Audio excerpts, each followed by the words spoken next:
And so he goes out onto the bridge. He's a little bit confused, and he ends up on the wrong side of the bridge. And how that happened, he doesn't know. He was so angry that he got on the wrong side of the bridge, and he wasn't going to run across to the other side because he might get hit by a car. Go figure. And it was such a horrible experience for him. He never came back, and he never finished the suicide. From New Life Ministries, this is Going Deeper with Stephen Arterburn. I'm Stephen Arterburn. And Going Deeper is all about taking the tough issues, the hard issues of life, looking a little bit deeper inside so that we can gain some insight into our lives. Hi, Steve Arterburn here, and I want to talk to you about suicide because it's not the answer, and I can prove it to you. How about that? So, there was a gentleman who was suicidal, and he had planned on jumping off of the Golden Gate Bridge for quite some time. He would go to the bridge, walk out, look at where he was going to jump, and knew that one of these days he was going to be so desperate that he finally would do it. Well, that day came, and his desperation was so great. You know, he didn't really want to die. He just wanted the pain to stop. And so he goes out onto the bridge. He's a little bit confused, and he ends up on the wrong side of the bridge. And how that happened, he doesn't know. He was so angry that he got on the wrong side of the bridge, and he wasn't going to run across to the other side because he might get hit by a car. Go figure. And it was such a horrible experience for him. He never came back, and he never finished the suicide. Another story I want to tell you that absolutely relates. A woman was miserable, depressed. Her husband was abusive, and she put a gun to her head and pulled the trigger. Immediately after she pulled the trigger, she started screaming for help. Somebody help me. And somebody heard her in the apartment next door and came running in and got 911 and saved her life, because when you shoot yourself in the head, you might not hit something that's going to damage your life. And she recovered and never ever attempted suicide again. So why am I telling you this? Because people that attempt suicide and it isn't successful, only 10% of them will ever commit suicide. So what I'm saying is, in a moment of desperation, you might be suicidal. You might want to end the pain. If you can get through that moment, you will be glad you did. Because, once you kill yourself, you can't come back. So the evidence is that you don't really want to kill yourself, or it's not going to be the answer for what you're looking for. Otherwise, everybody that tries and fails, they would just try again until they got it right. But that doesn't happen. Here's what I say. Are you wanting to kill yourself? Fine. Just don't do it today. And when you wake up tomorrow, don't do it today. Every day you just say, I can always do this, but I'm just not going to do it today.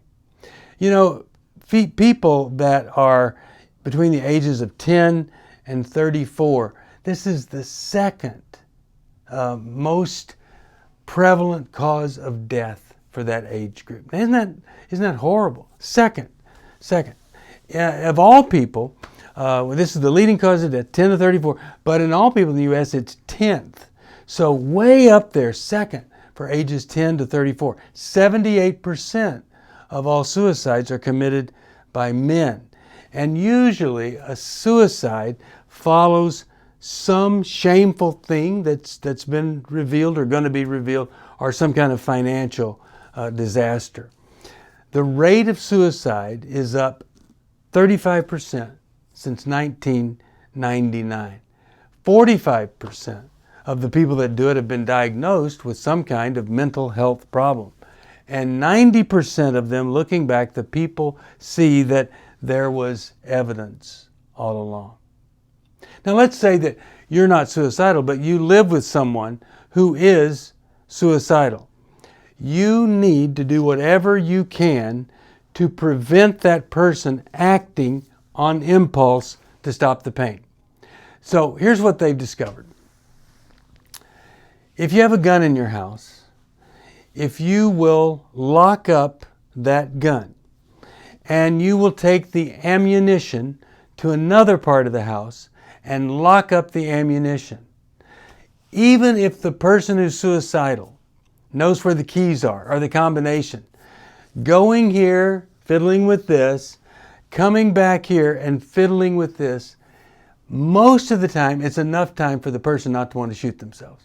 It gets them out of the impulse because they got to go over here, figure out how to get the ammo, come back over here, figure out how to unlock the gun. Now, of course, if you have somebody suicidal in your house, how about not have a gun there?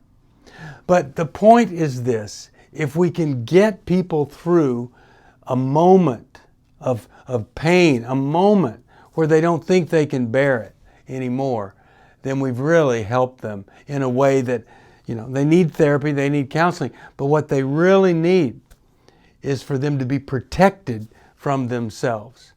They also need to hear the stories of people that have tried it, failed, and they never do it again. They need to hear stories of people who have taken an overdose and immediately call 911 to try to get the stuff out of their system. Over and over again, people have proved that it is not the answer. And once they do it, they can't undo it.